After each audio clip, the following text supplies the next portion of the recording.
pada dasarnya manusia itu kan berasal dari Allah dan akan kembali kepada Allah. Innalillahi wa inna ilaihi raji'un ya. Berarti di situ ada dua keadaan, Mas. Berasal ya teh, dan kembali. Di situ Allah menjelaskan, hanya saya yang tahu ya. Jadi sesungguhnya ilmu batin ini adalah ilmu yang sangat rahasia dan paling rahasia sekali. Nah, saya jadikan, saya tanamkan kepada kolbu si manusia atau si Bapak Adam ini, dan tidak ada yang bisa memberikan pemahaman tentangnya kecuali aku. Begitu kata Allah.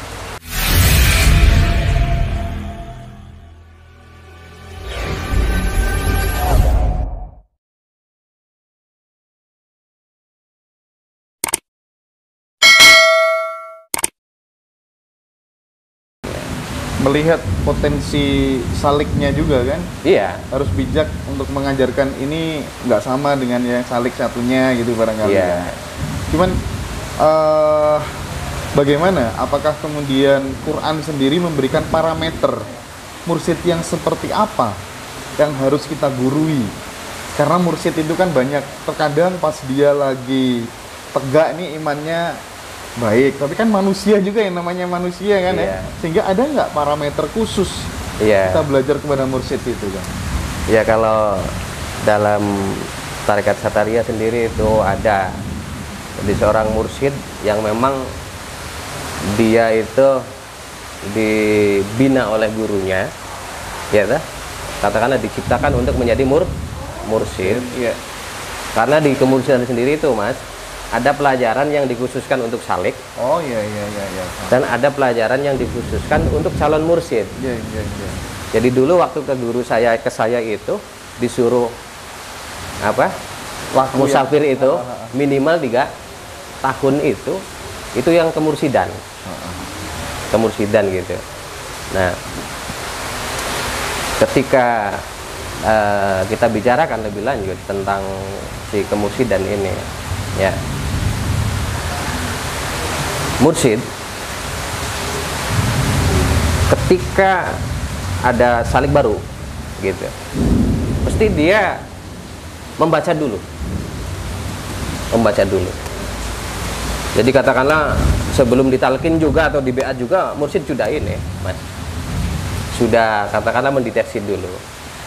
Ini bagaimana nih? Artinya si salik ini nih yang mau beat ini nih. Dia baca dulu. Nah, habis itu baru di beat.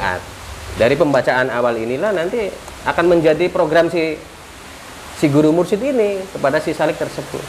Makanya ketika ditanyakan, kamu diajarin apa sama si guru mursyid? Begini, ininya begini. Jadi ada beda. Nah, maka disitulah mursyid boleh meracik. Yang penting si salik-salik ini bisa sampai kepada usul kembali gitu. Nah, begitu.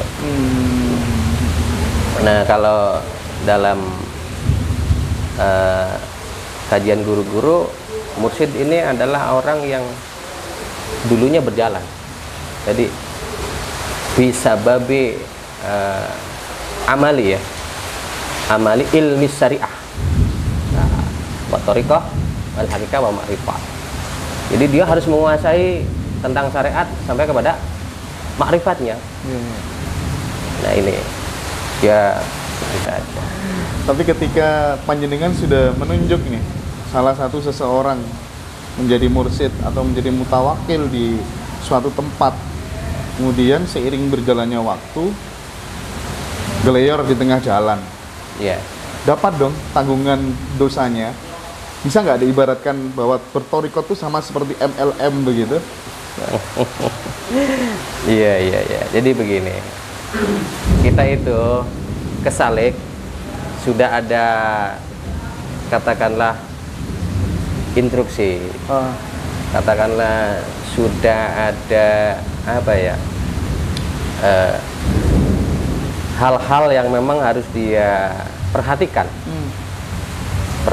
Jangan sampai dia ini jadi justru dengan tindakan yang di luar torikot itu, dia bisa jadi mengotori torikot itu sendiri, atau katakanlah perguruan dari torikot itu sendiri. Maka saya pribadi sudah membuat, Mas, sudah membuat apa yang menjadi syarat-syaratnya, harus bagaimana di masyarakat, termasuk di pemerintah ya, itu ada, supaya dia biasa terus berjalan dengan ketentuan yang menurut kami itu bisa jadi bagus ke majelis ya. Iya. Oke.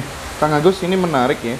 Kalau di ranah spiritual Jawa itu berguru itu kepada guru bagus, tulus, tanpa cacat, atau mereka menyebutnya itu sebagai guru sejati gitu kan ya. Nah, apakah ketika salik kan dia bergurunya kepada si mursyid. Berarti si mursyid ini dia sudah ketemu dong sumber pencerahan di dalam dirinya sendiri. Bisa nggak dikatakan begitu? Ya, ketika mursyid mengangkat seorang mursyid, Mas, pasti sudah tahu itu guru mursyid yang mau mengangkat mursyid itu. Nah, artinya di sini ilmu khusus kemursidan itu sudah diserahkan ke calon mursyid itu. Sudah diserahkan. Nah, kemudian si calon mursyid ini berproses. Maka dengan sendirinya secara natural, secara rohaninya dia akan terus berkembang. Nah, sampai dia sudah dikatakan pantaslah untuk jadi mursyid ya, membina salik-salik yang mau belajar ke beliau itu. Tapi kalau setelah kemudian salik itu meninggal dunia, ya kan, apakah dia masih ada kaitannya dengan sang mursyid? Kalau di Quran kan jelas wala taziratu wisra ukhra gitu kan. Setiap orang itu mempertanggungjawabkan perbuatannya sendiri-sendiri gitu. Bagaimana melihat perjalanan sang salik setelah kematian? Ikatan rohani itu masih terjadi apa enggak gitu? Kalau kata guru-guru sih masih. Masih ya? Masih. Iya. Jadi ketika ada salik yang mendahului meninggal, tetaplah salik berdoa. Berdoa agar perjalanan setelah kematian si salik ini bisa diterima, bisa sampai kepada Allah. Jadi tetap ada rasa tersendiri bagi si mursyid untuk selalu terus membina. Walaupun ini salik sudah meninggal, dia dengan doa. Dengan doa. Terkait dengan Satariyah di Cirebon, Kang. Itu ada kitab kuno kayaknya, barangkali bisa diberikan bocoran gimana itu, Kang Agus? Iya. Memang di Cirebon sendiri banyak, Mas, naskah-naskah kuno ya, seperti yang saya pegang ini. Nah, ini dengan tuntunan syariatnya, ini dengan tuntunan torekotnya. Iya. Di Cirebon sendiri Satariyah itu kan dulunya pertamanya dikembangkan di keraton Cirebon ya. Itu kan ada Kasepuan, Kanoman, Kecirbonan, Keprabonan. Iya. Dari sekian perjalanan memang ada yang di masyarakat. Itu kebanyakan dari Syekh Muki Pamijahan. Ya, garis nasabnya. Nah, kemudian yang dari keraton ini itu ada juga yang dari Sunan Gunung Jati, Mas. Dari Sunan Gunung Jati terus turun ya sampai kepada pihak-pihak keraton, dan sekarang masih ada guru-guru besarnya, termasuk kayak di Pegajahan itu ada ya.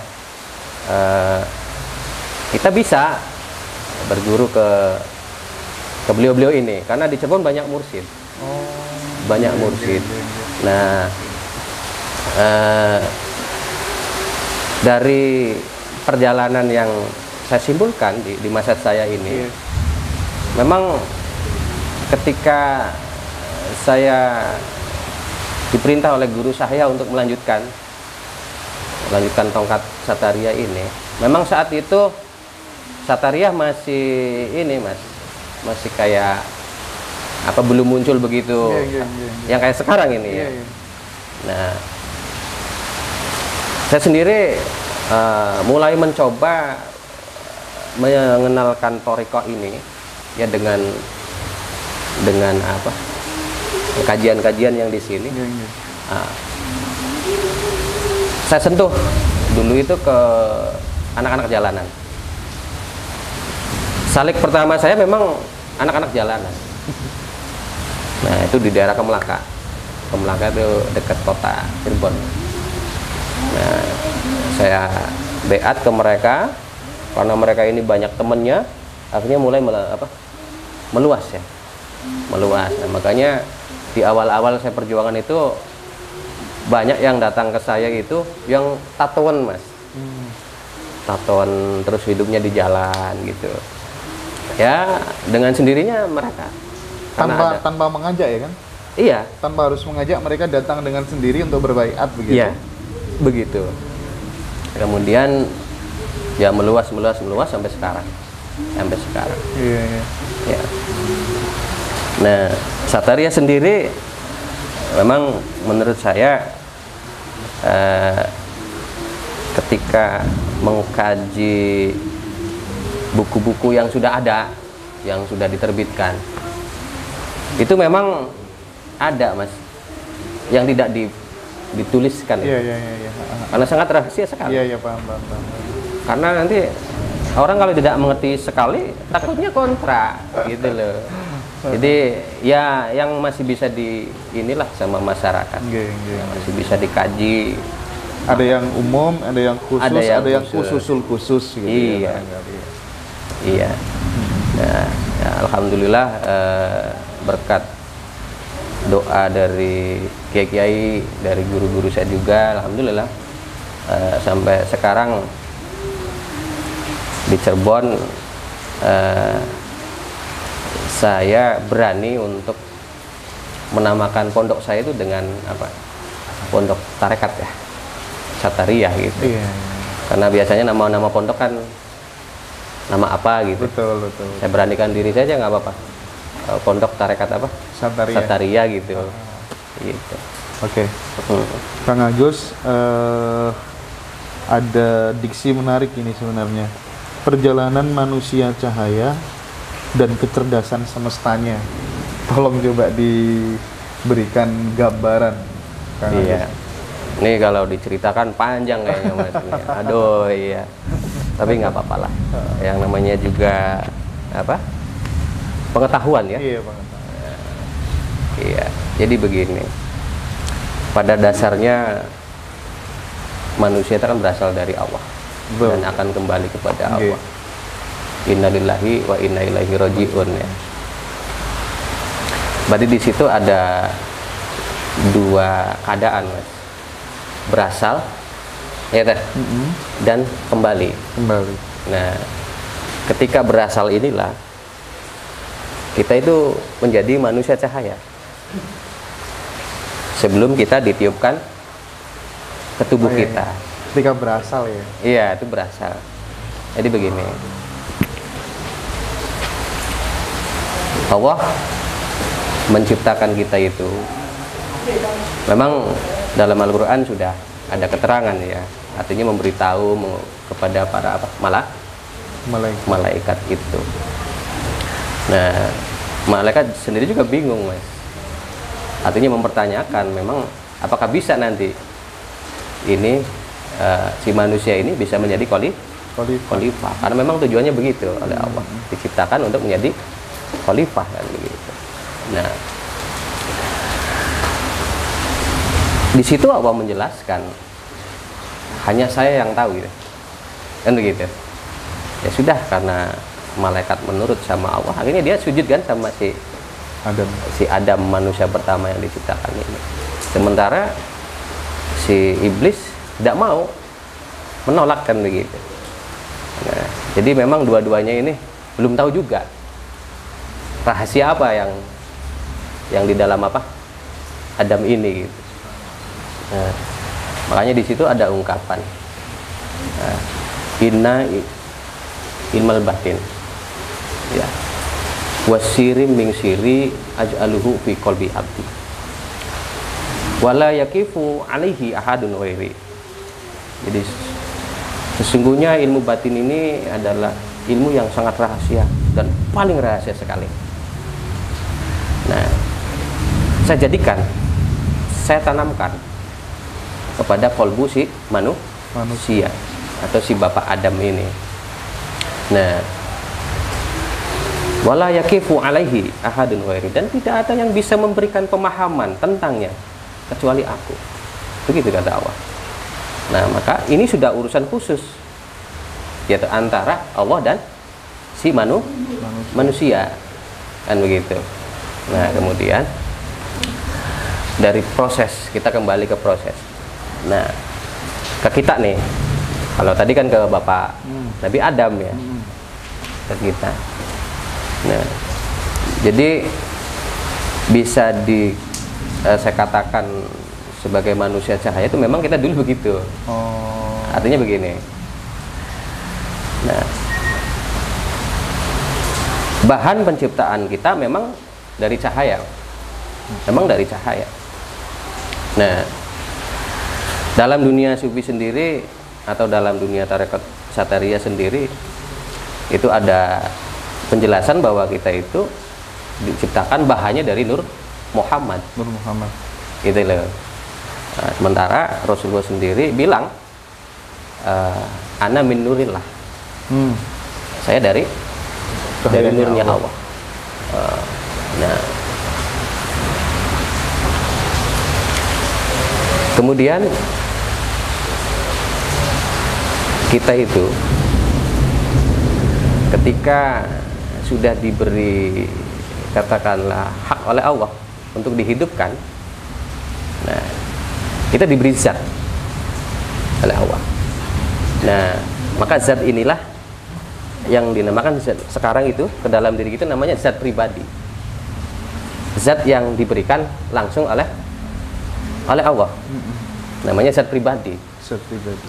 Nah, kalau sudah diberikan zat pribadi untuk hidup, baru kita dibikin dengan bahan itu teh.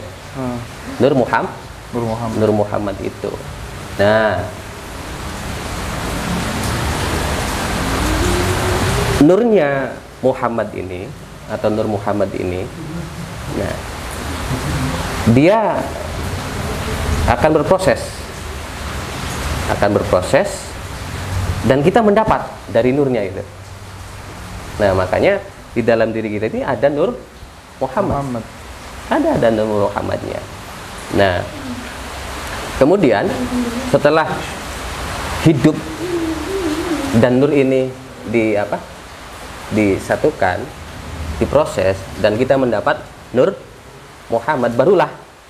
Nah, ini kebetulan dengan ngaji roso ya. Artinya ada bahasa rosonya. Nah, nanti warna nur ini, warnanya akan menjadi sir atau rasa. Nah, rasa di sini sama dengan roso, Mas. Kalau Cirebon bilangnya rasa ya.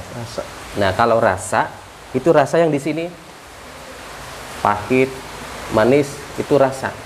Dicubit sakit itu rasa. Makanya ada yang namanya ngaji rasa ya. Kalau rasa beda. Rasa adalah rasa yang melampaui rasa. Lebih dalam dibanding lebih rasa. dalam. Rasa yang di atas rasa. Nah, itu namanya rasa. Dikasih tambahan hak saja untuk membedakannya. Jadi ketika saat seorang manusia sudah tidak merasakan apa-apa kecuali dia bersama Allah, itu namanya rasa. Tapi ketika minum kopi, rasanya kopi, itu namanya rasa. Kalau dihina kita tersinggung, maka jangan menyinggung, itu rasa. Kalau rasa khusus. Paham. Nah, begitu.